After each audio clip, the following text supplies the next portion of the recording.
ఒకవేళ ఏ పార్టీ అయినా, కాంగ్రెస్ పార్టీ అయినా సరే వైసీపీ దగ్గరికి వెళ్ళాలన్నా కూడా మీరు 2 టికెట్లు అడుగుతున్నారంట కదా. ఒక టికెట్ మీకు ఎంపీగా, ఒక టికెట్ చిన్న కుమారుడు సుందరికి ఒక టికెట్ కావాలని అడుగుతున్నారంట కదా.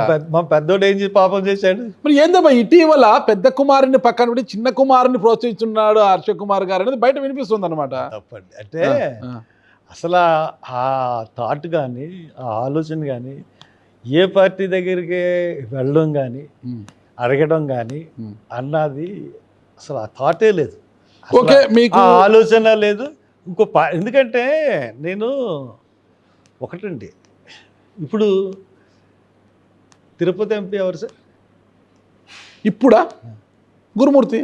చిత్తూరు ఎంపీ దగ్గుమల్ల ప్రసాద్ గారు. దగ్గుమల్ల ప్రసాద్. బాపట్ల ఎంపీ ఆయన కూడా సమ్ ఐఏఎస్ఏ.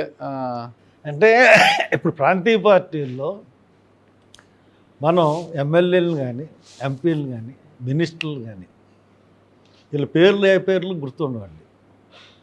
బాగా ప్రామినెంట్గా మాట్లాడుతున్న మినిస్టర్లు కానీ, నాయకులుగా, ప్రతిపక్షంలో కూడా జగన్ గారు తప్పితే అంబటి రాంబాబు, రోజా, ఇంకా ఒక 4-5 తప్పితే తక్కిన వాళ్ళ పేర్లు.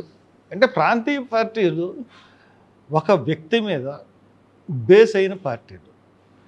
ఆ వ్యక్తి మీద బేస్ అయిన పార్టీలు అయ్యి వాళ్ళు దాన్ని సొంత ఆస్తిలా చూస్తారు ప్రాంతీయ పార్టీ. ఆ సొంత ఆస్తిలోకి మనం వెళ్ళాలనుకుంటే వాళ్ళ యొక్క వాళ్ళకు అనుగుణంగా నడిచేటట్టుంటేనే మనం వెళ్ళాలి.